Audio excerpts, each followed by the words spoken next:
Hello दोस्तों। तो आज हम जो पढ़ने जा रहे हैं वो हमारा पीटी 365 का जो साइंस एंड टेक है, ठीक है। इसका फर्स्ट चैप्टर आज करके देखते हैं, उसके बाद फिर देखेंगे कितने बड़े बड़े मतलब इसके चैप्टर हैं। तो पहला देखिए है बायोटेक्नोलॉजी। तो इसमें हाल ही में जो एक डीएनए प्रौद्योगिकी विनियम विधेयक था 2019, उसके लिए जो हमारे विज्ञान और प्रौद्योगिकी पर संसदीय जो समिति है उसने इसके प्रावधानों पर कुछ चिंता व्यक्त की, ठीक है। तो सबसे पहले हमें ये जो है विधेयक इसको पढ़ना होगा, डीएनए प्रौद्योगिकी, ठीक है। उसके बाद हम प्रशासनिक पहलू देखेंगे इसमें क्या जो है लगेंगे, ठीक है। तो सबसे पहले देखिए इस विधेयक में क्या था, डीएनए और जो आरएनए है, D oxy ribo nucleic acid और जो सॉरी राइबो न्यूक्लिक एसिड, इन दोनों के बारे में। तो सबसे पहले देखिए आरएनए के बारे में पढ़ेंगे। उससे पहले देखिए ये दोनों क्या होते हैं, नाभिकीय अम्लों के प्रमुख प्रकार होते हैं जो संपूर्ण जीवन में संबंधित जो आनुवांशिक जानकारी होती है, जो आपकी जेनेटिक इन्फॉर्मेशन होती है ना, डीएनए में सेव होते हैं जीन्स के रूप में, ठीक है, उसको ये मतलब प्रोसेस करता है, तो उसका भंडारण करता है, आकलन के लिए उत्तरदायी होते हैं, ठीक है। तो उसके बाद आरएनए के देखिए 3 टाइप होते हैं। सबसे पहले मैसेंजर आरएनए, जिसे दूत आरएनए भी कहा जाता है। तो ये क्या करता है, जो मुख्यतः आपकी जो आनुवांशिक जो कोड होगा ना, उसकी जो प्रतिलिपि मतलब उसकी कॉपी बना के उसका निर्माण करता है, ठीक है। उसके बाद इस प्रतिलिपि प्रक्रिया को जो है ट्रांसक्रिप्शन कहते हैं। जो प्रतिलिपि बनाने की जो प्रक्रिया है उसे हम प्रतिलेखन या फिर ट्रांसक्रिप्शन कहते हैं। तो ये जो मैसेंजर आरएनए है, इन प्रतियों को क्या करता है, राइबोसोम में पहुंचा देता है, ठीक है। इस कोड की मदद से जो प्रोटीन के उत्पादन को सुनिश्चित करने वाले जो कोशिकीय कारखाना होता है, ठीक है, जो राइबोसोम होता है उसे कारखाने कहता है, ठीक है, राइबोसोम कारखाना बोलते हैं। उसमें क्या कहता है, जो प्रोटीन होती है उसका उत्पादन होता है। तो इसके रूप में जो है कोशिकीय कारखाने के रूप में इसका किया जाता है, ठीक है। उसके बाद देखिए जो ट्रांसफ़र है, तो ये जो आरएनए दूत है, जो मैसेंजर है, ये लेके गया राइबोसोम कारखाने तक, तो इसको बोलते हैं आरएनए जो ट्रांसफ़र हुआ है, ठीक है। तो एमआरएनए द्वारा प्रस्तुत जो कूटबद्ध निर्देश है उसकी प्रतिक्रिया में इन प्रोटीन कारखानों में जो अमीनो अम्ल होता है ना, मौलिक प्रोटीन निर्माण खंड के सृजन में मदद करते हैं।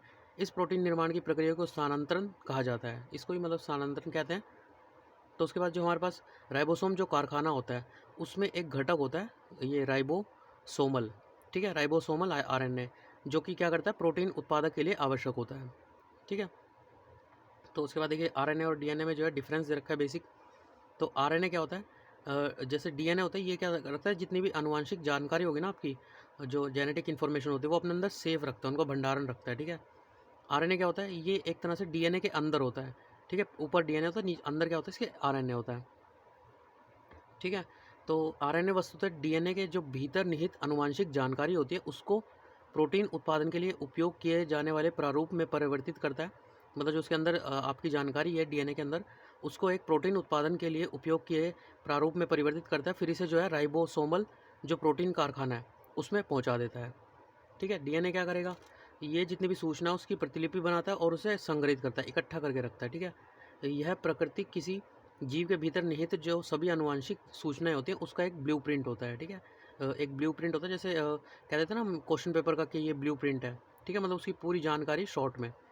तो ये एक तरह से डीएनए के अंदर एक सेव हमारी जानकारी होती है। तो यह मनुष्य और लगभग सभी जीवों में एक आनुवांशिक तत्व जो है होता है, ठीक है। उसके अलावा देखिए ये फिगर देख लीजिए इन दोनों का। तो ये डीएनए का फिगर है और ये आरएनए का। डीएनए में डबल स्ट्रैंड्स होते हैं, आरएनए में सिंगल स्ट्रैंड होते हैं, ठीक है। उसके अलावा देखिए इसके बेस पेयर होते हैं जो जैसे कि किससे बने हैं, ये देखिए ऊपर दे रखा है ना, साइटोसाइन, दोनों में सेम होता है।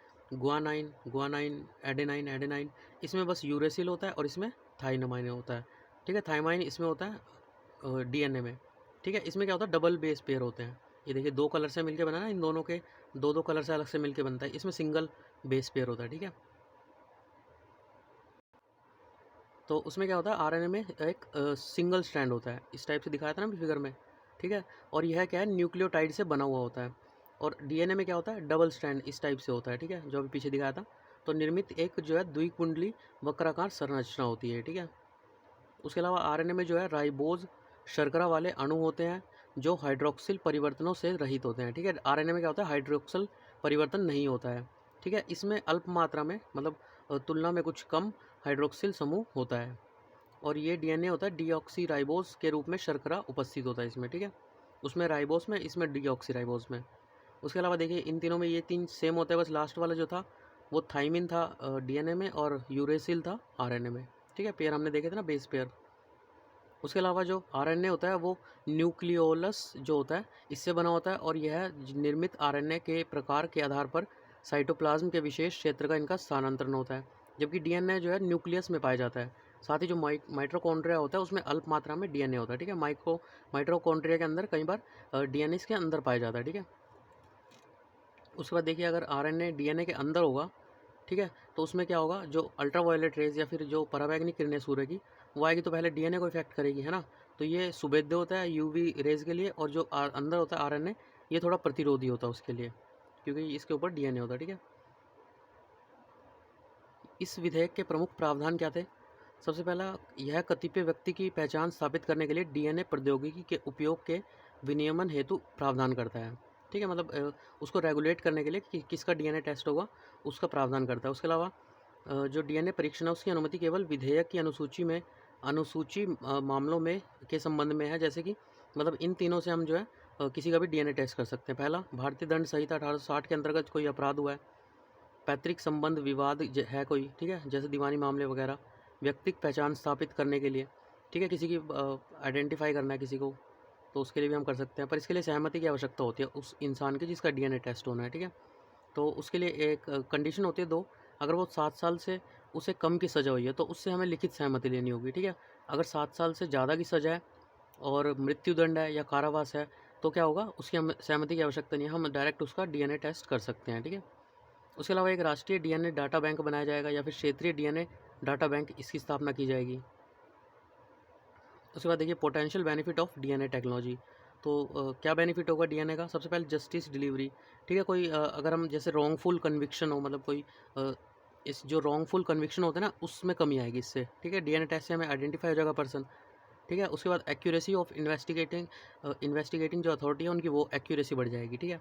मतलब जल्दी जल्दी जो है क्राइम को सही तरीके से सॉल्व कर पाएंगे, ठीक है। उसके अलावा कोई बार बार रिपीट ऑफेंडर है, कोई आरोपी बार बार जुर्म कर रहा है, उसका पता इजीली चल जाएगा, ठीक है। हेल्थ में क्या है, डायग्नोस करेगा, कोई जेनेटिक डिजीज़ है जो माँ बाप से, जैसे बच्चों में कोई डिजीज़ आ रही है बार बार, तो उसको डायग्नोस कर सकता है, ठीक कर सकता है, ठीक है। उसके अलावा न्यू वैक्सीन डेवलपमेंट कर सकता है, ये कोई नई वैक्सीन बना सकता है, ठीक है। उसके बाद ये जो पैथोजन इन सब को क्या कर सकता है, डिजीज़ जो होती है इनसे जो उत्पन्न होती है उसको कम कर सकता है, ठीक है। एग्रीकल्चर में क्या होगा, मतलब इस टाइप के प्लांट का जो है जेनेटिकली ट्रांसफॉर्म प्लांट बनाएगा कि वो जो इंसेक्ट्स वगैरह होते हैं ना उनसे खुद को खुद ही सेव कर सकते हैं, ठीक है। इंडस्ट्री में क्या होगा, जो वेस्ट प्रोडक्ट होंगे उनसे प्रोटीन वगैरह बना सकता है, ठीक है। अदर्स में क्या होगा, कोई मिसिंग पर्सन है, ठीक है, कोई मान लीजिए आपको इंसान मिला है जिसकी शक्ल नुकसान पहुंच चुका है, पहचान नहीं पा रहे, तो उसका डीएनए टेस्ट से हम उसके बारे में इंफॉर्मेशन ले सकते हैं। उसके बाद देखिए क्या है, मैसेंजर आरएनए टीका। तो ये क्या है, हाल ही में जो भारत के पहले स्वदेशी जो मैसेंजर आरएनए टीका है उसके मानव परीक्षण के लिए भारतीय औषधि महानियंत्रक जो डीजीसीआई है उसके द्वारा अनुमति प्रदान की गई। तो इस अनुमति में क्या हुआ आगे फिर बारे में, तो एक सामान्य टीके के विपरीत जो आरएनए टीके होते हैं ये क्या होते हैं, जो जैसे जो अभी कोवैक्सीन की बात करें तो कोवैक्सीन में जैसे जो पहले परंपरागत दवाई थी उसमें क्या करते थे हम, कोवैक्सीन का जैसे उसमें कोरोना का वीक जो स्वरूप था उसी को इंसान में इंजेक्ट कर देते थे, ठीक है। उससे हमारे अंदर एंटीबॉडीज़ बन जाती थी और हम उसको जो है ईजिली टैकल कर लेते थे। अब ये क्या कर रहे हैं, एमआरएनए में जो जैसे कोरोना वायरस है ना उसका जो डीएनए और आरएनए है उसके कमज़ोर फॉर्म को इंसानों में इंजेक्ट कर रहे हैं। इनसे हमारे जो प्रतिजन होते हैं ना, एंटीजन्स, ये एक्टिवेट हो जाते हैं, ठीक है। फिर यही अभी देखिए पढ़ते हैं इसमें तो पता चलेगा। आरएनए टीके सामान्यतः जो एमआरएनए अनुक्रम है, जो अणु जो कोशिकाओं को निर्माण करने के लिए निर्देशित करते हैं, इनके द्वारा संचालित होते हैं, जिन्हें एक रोग विशिष्ट जो प्रतिजन्स होते हैं, एंटीजन्स होते हैं, उसके लिए कूटबद्ध किया जाता है। जो हमारी बॉडी में होते हैं प्रतिजन्स, एंटीजन्स, इसके लिए इन्हें कूटबद्ध किया जाता है, ठीक है। एक बार शरीर के भीतर निर्मित होने के पश्चात प्रतिजनों को प्रतिरक्षा प्रणाली द्वारा पहचाने जाने के बाद संक्रमण से संघर्ष के कार्य में ये क्या संघर्ष के कार्य में लग जाते हैं, ठीक है। जब एंटीजन्स ज़्यादा हो जाते हैं तो ये जो वो होंगे, जो वायरस वगैरह होगा उससे लड़ने में लग जाते हैं, ठीक है। अभी नीचे हम थोड़ा सा और विस्तार से देखेंगे इसे। उसके अलावा देखिए एमआरएनए टीके प्रोटीन के निर्माण हेतु हमारी कोशिकाओं का मार्गदर्शन प्रदान करते हैं, मतलब जिनमें प्रोटीन के एकल अंश का निर्माण भी होता है जो शरीर के भीतर प्रतिरक्षा प्रतिक्रिया को सक्रिय करता है, ठीक है। यह प्रतिरक्षा प्रतिक्रिया प्रतिरक्षियों मतलब जो एंटीबॉडीज़ होती है उसका उत्पादन करती है तथा जो वायरस संक्रमण होता है इसकी स्थिति में हमें सुरक्षा प्रदान करती है, ठीक है। उसके बाद टीकाकरण कैसे होगा, तो अलग अलग तरह से हो सकता है, मतलब एक जैसे सीरिंज इंजेक्शन नीडल से हो सकता है, ठीक है, त्वचा में नीडल मुक्त माध्यम से, रक्त में, मांसपेशियों में लसीका ग्रंथि होता है, या फिर नेज़ल स्प्रे आता है, उससे भी टीकाकरण हो सकता है, ठीक है। mRNA टीके विभिन्न प्रकार के हो सकते हैं, जैसे कि नॉन रिप्लेसिंग mRNA, ठीक है, वीवो सेल्फ रेप्लिकेटिंग, खुद को रेप्लिकेट मतलब नकली अपने इमेज बना लेना, जैसे होता है ना रेप्लिकेट करना, एक दूसरे को कॉपी कर लेना, इस टाइप से हो सकते हैं। In vitro dendritic cell non replicating mRNA टीका, इस टाइप के भी होते हैं, ठीक है। तो RNA के अगर टीके की बात करें तो इसका देखिए वो क्या है, लाभ क्या है। सबसे पहले इसका उत्पादन बहुत ही तेज़ी से हो सकता है, ठीक है। प्रभावकारिता क्या है, जैसे कोवैक्सीन में जैसे बुखार चढ़ रहा है किसी को, कोई बीमारी हो रही है, मतलब छोटी छोटी बीमारी है, तो इसमें भी क्या है, इसका जो दुष्प्रभाव होगा वो बहुत कम होगा, ठीक है। साधारण व्यक्ति से आराम से सहन कर सकता है, ठीक है। उसके अलावा सुरक्षित और गैर संक्रामक, मतलब इसमें क्या होता है, जो DNA और RNA, जो जैसे कोरोना है तो उसके ही मतलब अंश का DNA और RNA इंजेक्ट करते हैं, तो वो बहुत इजीली मतलब ख़त्म हो जाता है अपने आप ही, ठीक है। और वो जो हमारा मेज़बान जीनोम होता है ना, मतलब पहले के जो टीके थे वो क्या थे, जो हमारे बॉडी का मेज़बान जीनोम था उस पे जाके अटैक करते थे, ठीक है। इसमें ऐसा कुछ नहीं होता, इसमें DNA अंत्यक्रिया से रहित होते हैं और प्रोटीन बनने के बाद टीके विद्यमान RNA की श्रृंखला को निम्नीकृत किया जा सकता है, ठीक है। तो देखिए उसके बाद पारंपरिक टीकों की अगर बात करें हम, तो इसमें क्या होता, जो सिंपल यही है, इन्हें मृत या निष्क्रिय टीके भी कहा जाता था। वायरस वेक्टर टीके, अन्य प्रकार के टॉक्साइड कॉन्जुगेट टीके, जिन्हें जो है सब यूनिट के रूप में जाना जाता था, इसमें प्रयोग करते थे कमज़ोर जो रोगाणु होते थे, जो कमज़ोर या निष्क्रिय रोगाणु है उसका उपयोग करके विषाणु या जीवाणु द्वारा निर्मित प्रोटीन को शरीर में प्रवेश कराया जाता था, ठीक है। इन्हें जो प्रतिशीतन मतलब रेफ्रिजरेटर की आवश्यकता होती थी रखने के लिए, पारंपरिक टीके। अब जीन आधारित टीके क्या है, इसमें कमज़ोर रोगाणु आधारित जो टीके हैं उनको प्रविष्ट कराने की जगह इनके DNA और RNA टीकों में प्रतिरक्षा प्रतिक्रिया को प्रोत्साहित करने के लिए वायरस के जीन के जो हिस्से होते हैं उसका यूज़ किया जाता है, ठीक है। दूसरे शब्दों में इस टीके में जो एंटीजेंस निर्माण हेतु मेजबान की कोशिकाओं के लिए आनुवांशिक निर्देश मौजूद होता है, ठीक है। DNA और RNA दोनों टीके वांछित प्रोटीन निर्माण करने की कोशिकाओं को संदेश देते हैं ताकि प्रतिरक्षा प्रणाली इस प्रोटीन के विरुद्ध जो है प्रतिक्रिया उत्पन्न कर सके। इन्हें अपनी जो गतिविधियाँ उसको खोए बिना कक्ष तापमान पर नॉर्मल टेम्परेचर रूम पे रख सकते हैं, ठीक है, अगर वहाँ पे रोगाणु रहित हो, आर्द्रता रहित हो और pH उसका 8 हो, ठीक है। तो इस टाइप से जो है उसको रख सकते हैं और ज़्यादा लंबे टाइम तक वो रह सकता है उष्ण जलवायु में। उसके बाद देखिए जेनेटिकली मॉडिफाइड क्रॉप्स, ठीक है, आनुवांशिक रूप से संशोधित फसलें। तो हाल ही में जो पुणे स्थित एक आघारकर अनुसंधान संस्थान है ARI, उसमें जो कि विज्ञान एवं प्रौद्योगिकी विभाग के अधीन एक स्वायत्त संस्थान है, उसने गेहूं के जो 2 जीन थे RST 14 और 18, इनका मानचित्रण किया है, ठीक है। तो ये दोनों है क्या, तो ये एक तरह का बोना गेहूं होता है, गेहूं के दाने को आकार को बोना करके हेतु उत्तरदायी गेहूं में 2 विकल्प जीन हैं। ये जीन बेहतर नवांकुर सामर्थ्य, लंबे जो कैलियोप्टाइल है, मतलब युवा एक तरह का बाहर का खोल होता है ना जो गेहूं का, वो होता है ये जो कैलियोप्टाइल है लंबे, ठीक है, तो इसके साथ जुड़े होते हैं। इसके अलावा इन्हें जो है विकल्पी बोना करने वाले जीन से क्या होता है, युक्त गेहूं की जो किस्में होती हैं वो फसल अवशेष दहन में कमी आती है, ठीक है। मतलब जो आप फसल जब काट लेते हैं तो उसका अवशेष बच जाता ना, जिसको जलाने पे जो है दिल्ली में पॉल्यूशन हुआ था, पराली जिसे बोलते हैं, ठीक है, तो उसमें कमी आती है। शुष्क वातावरण में मृदा में मान लीजिए अगर मिट्टी में पानी कम है, तो वो क्या करता है, जो अंदर मिट्टी के पानी है ना उसको एब्जॉर्ब कर लेते हैं ये जो गेहूं की फसलें हैं, ठीक है, और इससे गहन बुआई जो है वो भी सहायक होती है इसके लिए, ठीक है। उसके बाद देखिए ये पहले ये देख लेते हैं, चलिए पहले इसे ख़त्म कर लेते हैं। जो GM फसलों के बारे में अगर देखें हम, तो जेनेटिकली जो मॉडिफाइड फसल है वो क्या है, उससे आशय उन फसलों से है जिनमें कीट प्रतिरोध, ये जो फसलें होती हैं ये क्या करती है, कीट प्रतिरोध होता है इनमें, शाक नाशी सहनशीलता है, सूखा प्रतिरोध कर सकती हैं जो ये जेनेटिकली मॉडिफाइड फसलें हैं। जैसे कुछ वांछनीय गुणों के अंतर्वेशन हेतु अन्य प्रजातियों के जीन को कृत्रिम रूप से प्रविष्ट कराया जाता है, ठीक है। उसके बाद वर्तमान में जो भारत में कृषि के लिए एकमात्र जेनेटिकली मॉडिफाइड फसल कौन सी है, BT कॉटन, इसकी अनुमति प्रदान की गई है। लेकिन इसमें मतलब खाद्य पदार्थों में, फसलों में भी कई राज्यों में ये जो है देखी गई है, जैसे बैंगन और सोयाबीन आदि, ठीक है। उसके बाद जो पर्यावरण अधिनियम 1968 है, इसके अंतर्गत जो ये वाला अधिनियम है, ये जो नियमावली है 1989 की, इसके तहत जो जेनेटिकली मॉडिफाइड फसल है उसके अनुमोदन के लिए एक सक्षम विनियामक ढांचा स्थापित है। ठीक है, तो ये वाला एक सक्षम विनियामक ढांचा स्थापित है। उसके बाद अगर मानव स्वास्थ्य की बात करें और पर्यावरण की बात करें तो जेनेटिकली जो मॉडिफाइड फसल है उससे संबंधित कुछ चिंताएं अभी भी बनी हुई है। जैसे पर्यावरण में प्राकृतिक रूप से विद्यमान सजीवों में अभियंत्रित जीनों का प्रवेश होगा।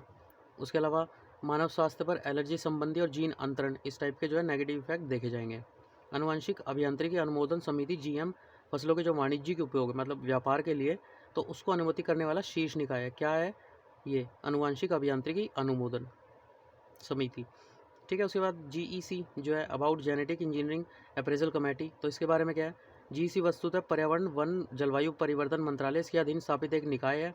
यह जो हमारे रिसर्च और जो उसका प्रोडक्शन है उसमें हानिकारक सूक्ष्मजीव और पुनर्योग्य जो मतलब ये क्या होता है, ये इसी का रूप होता है, पर ये अपने इसके जो गुण होते हैं ना वो अपने पेरेंटल से अलग होते हैं। ठीक है, तो उसके व्यापक पैमाने पर उपयोग संबंधी गतिविधियों को अनुमोदन से प्रदान करने वाला एक शीर्ष निकाय है। ठीक है, जीईएसी। देखिए उसके अलावा ये पैराग्राफ है संबंधित जो तथ्य हैं, तो इसमें कहा गया है नो जेनेटिकली मॉडिफाइड फसल प्रमाण पत्र, मतलब अगर आप कुछ भी खाद्य फसल खरीद रहे हैं सरकार, तो वहाँ पे ये दिखाना होगा नो जेनेटिकली मॉडिफाइड, ठीक है, प्रमाण पत्र खाद्य फसल। तो हाल ही में जो FSSAI है, भारतीय खाद्य संरक्षण मानक प्राधिकरण, इसके एक आदेश में यह निर्णय दिया गया कि 1 जनवरी 2021 से जो ये 24 प्रमुख खाद्य फसलें नीचे दे रखी हैं, तो इनके आयातकों को अनिवार्य रूप से यह घोषणा करनी होगी कि उत्पाद जो है आनुवांशिक रूप से संशोधित नहीं है। ठीक है, या फिर उसका उद्गम स्रोत जो है गैर जीएम है। ठीक है, जेनेटिकली मॉडिफाइड नहीं है। तो इन्हीं 24 खाद्य फसलों की बात हो रही थी, ये इसमें शामिल है। जीएम खाद्य फसलों को 2 कानूनों के तहत अनुमोदन की आवश्यकता होती है।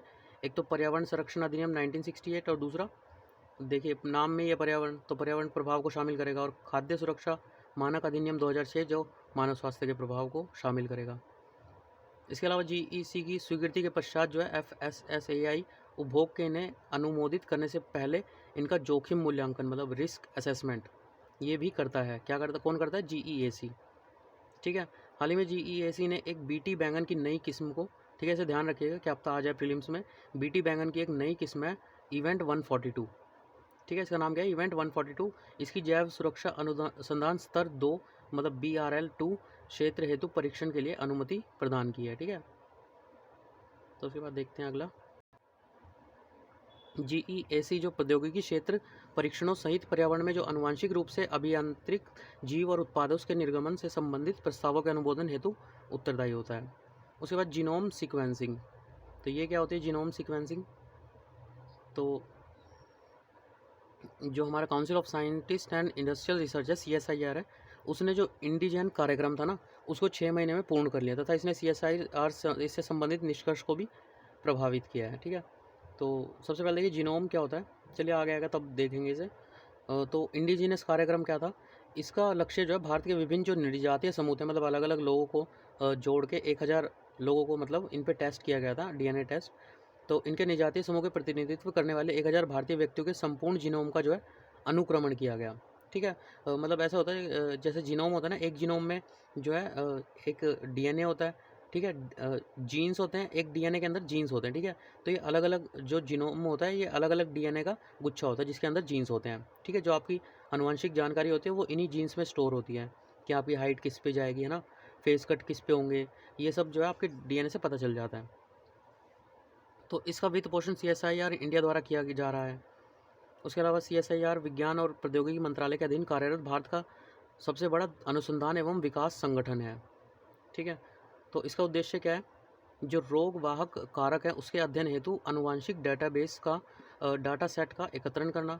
यह भारत में रोग वाहक जो कारक हैं उनकी स्क्रीनिंग हेतु वहनीय विधियों के विकास में मदद करता है। ठीक है, इसके अलावा इसे व्यापक पैमाने पर निष्पादित किए जाने के ऐसे कार्यक्रम के प्रणेता के रूप में देखा गया जिसमें जो अन्य सरकारी विभाग हैं वो भी सम्मिलित होंगे, जो देश की एक बड़ी जनसंख्या की मैपिंग को सुनिश्चित करने में सहयोग करेगा। ठीक है, अब CSIR द्वारा जो भारतीय जनसंख्या है उसके विभिन्न जो निर्जातीय समूह हैं उनका प्रतिनिधित्व करने वाले जो 1008 भारतीय हैं उनके संपूर्ण जीनोम अनुक्रमण के निष्कर्षों को प्रकाशित कर दिया गया है। ठीक है, इस अध्ययन में क्या पाया गया? देखिए, सबसे पहले जो भारतीय जीनोम अनुक्रम है उसमें वैश्विक जीनोम की तुलना में 32% जो है अनुवांशिक वेरिएंट मतलब जो आनुवंशिक जो जानकारी होती है वो उनका रूपांतरण अत्यंत विशिष्ट है। मतलब इनका रूपांतरण क्या है, अत्यंत विशिष्ट है। ठीक है, ये जो है एकल न्यूक्लियोटाइड वेरिएंट इनमें जो है पहचान की गई है। ठीक है, एकल मतलब एक तरह से यूनिक, मतलब खुद ही की तरह का ये अकेला हो जो। ठीक है, तो इस टाइप से जो है भारतीय जीनोम डेटाबेस में लगभग ये 5,58,98,122 एकल न्यूक्लियर वेरिएंट की पहचान की गई है। ठीक है, इंडिजन परियोजना, इसके महत्व की बात करें तो जो भारतीय जीनोम विविधता है इसकी समझ, तो मतलब अगर आप किसी की चीज़ की रिसर्च करें तो आपकी उसके बारे में नॉलेज बढ़ेगी, है ना। तो भारतीय लोगों को निम्नलिखित प्रकार से लाभान्वित कर सकता है। यह परियोजना आनुवंशिक रोगों से संबंधित महामारी विज्ञान है, इसकी समझ हेतु सहायक होगी। ठीक है, तथा इससे वहनीय आनुवंशिक जो परीक्षण है, जेनेटिक जो टेस्ट होते हैं उसको सुनिश्चित करने में सहायता मिलेगी। उसके अलावा देखिए क्या होगा, जो रोगवाहक कारकों का अनुवीक्षण, मतलब जो कैरियर है उनकी स्क्रीनिंग हो पाए। जैसे कि कोई बच्चा, उसमें कोई आनुवंशिक विकार आ रहा है, ठीक है, तो उसके लिए जो उसके दंपति होंगे ना, माता पिता होंगे, उनका टेस्ट हो पाएगा। ठीक है, उससे पता चलेगा बच्चे में कि रोग क्यों आ रहा है, नहीं तो फिर वो आगे ट्रांसफ़र होता जाएगा। प्रतिकूल औषधीय जो प्रतिक्रिया उसकी रोकथाम के लिए जो फार्माकोजेनेटिक, ठीक है, मतलब औषधि के प्रति किसी व्यक्ति की प्रतिक्रिया को जीन कैसे प्रभावित करता है, इसका अध्ययन होगा, इसका टेस्ट किया जा सकेगा। ठीक है, यह परियोजना जनसंख्या के संबंध में आनुवांशिक विविधता को समझने हेतु सहायक होगी। इससे जो है आनुवांशिक विविधता तथा आवृत्ति को नैदानिक जो अनुप्रयोग होता है, मतलब जो चिकित्सक अनुप्रयोग होगा उसके लिए उपलब्ध कराने में सहायता मिलेगी। उसके अलावा जीनोम की समझ हेतु, तो संपूर्ण जीनोम अनुक्रमण के अध्ययन से वैज्ञानिकों को यह समझने में सहायता मिलेगी कि समग्र रूप से जीनोम कैसे कार्य करता है। ठीक है, उसके अलावा देखिए ये रह गया था, तो जो सार्स कोविड-2 है उसके अखिल भारतीय जो है 1000 जीनोम अनुक्रमण का कार्य सफलतापूर्वक संपन्न हुआ। तो इस परियोजना को जो है मई 2020 में जैव प्रौद्योगिकी विभाग द्वारा आरंभ किया गया था। 2000 में। ठीक है, तो अनुक्रमिक डेटा को विश्व भर के शोधकर्ताओं ने के उपयोग के लिए जो GISAID है, global initiative on sharing of influenza data, इसमें शीघ्र ही जो है जारी किया जाएगा। इससे जो वायरस है उसके प्रसार में के संबंध में हमारी जो समझ है वो बेहतर होगी, और उसके अलावा जिससे अंतोदगतवा प्रसार की श्रृंखला को रोकने की सहायता मिलेगी, संक्रमण के नए मामलों को रोका जा सकेगा और हस्तक्षेप उपायों पर शोध प्रोत्साहन प्राप्त होगा। उसके बाद देखिए क्या है अन्य तथ्य में, तो जो मानव जीनोम परियोजना है, ठीक है, HGP, तो जीनोम आपको पता ही क्या होता है। तो यह संपूर्ण मानव जीनोम के DNA अनुक्रम के निर्धारण की दिशा में संचालित एक अंतर्राष्ट्रीय अनुसंधान कार्यक्रम है।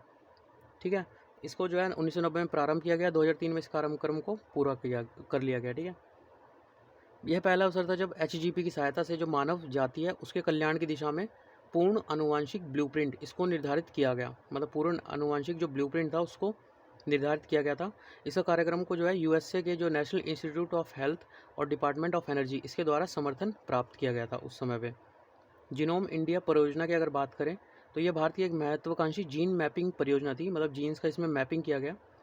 तो इसे भारत की व्यापक आनुवंशिक विविधता के वैज्ञानिक विश्लेषण की दिशा में पहले प्रयास के रूप में संदर्भित किया गया था।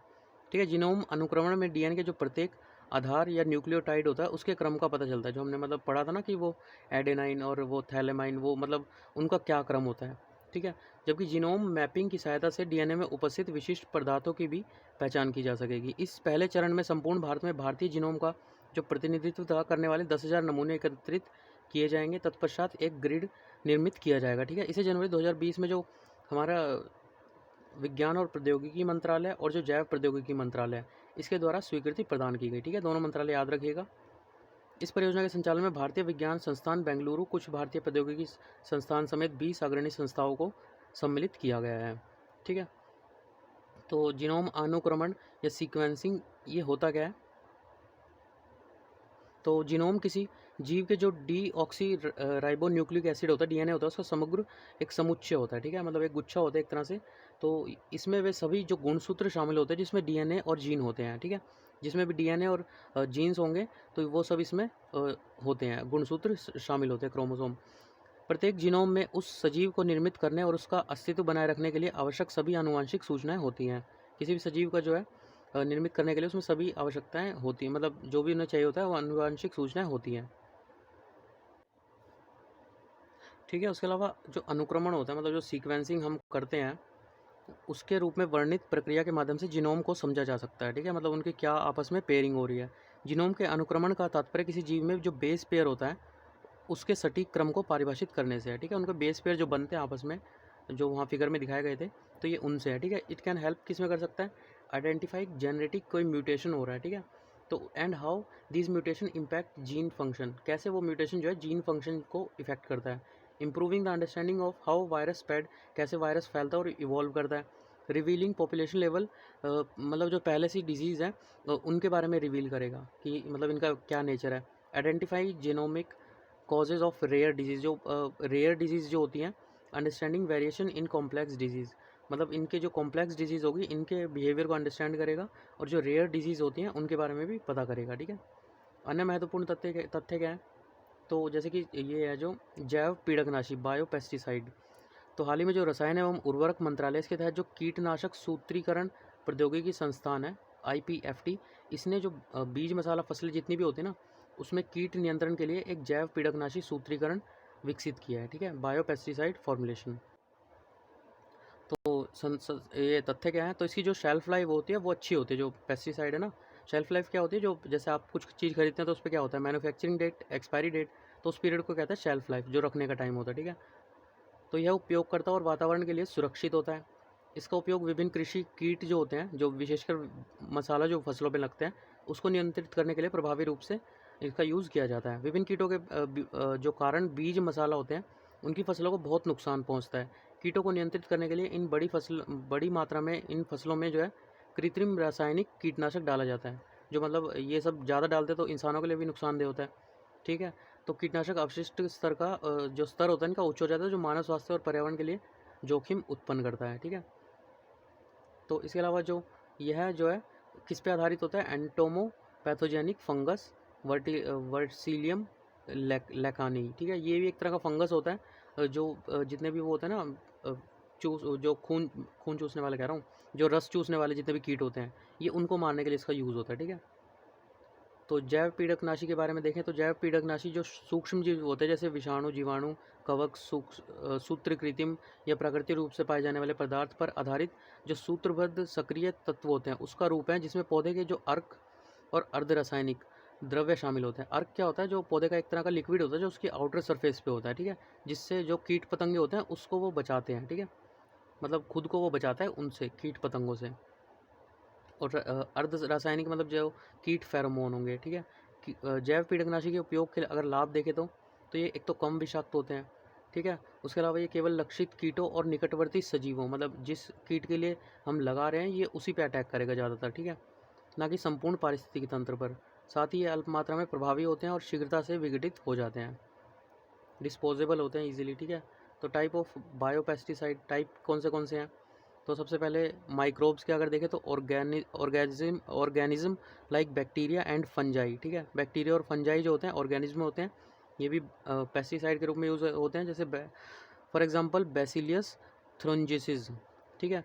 मोर targeted in their activity than conventional chemical, more targeted होते हैं ये अपने काम में, ठीक है। उसके बाद सब्सटेंसेस फाउंड इन नेचर, जो फाउंड हो रहे हैं नेचर में, जैसे कि plant material like gluten, garlic oil, black pepper, इन सब का भी यूज़ कर सकते हैं। Insect hormone that regulate mating, moulting and food finding behaviours, tend to control pest without killing them, ठीक है। जो ये होता है पेस्ट इनको कंट्रोल करते हैं बिना इनको मारे हुए, जो नेचुरल वाले होते हैं, ठीक है। प्लांट इनकॉर्पोरेटेड प्रोटेक्टेंट्स, तो इसमें क्या होता है, genes and protein which are introduce into plants by genetic engineering, genetic engineering से इनको इंट्रोड्यूस कर देते हैं जीन्स और प्रोटीन को।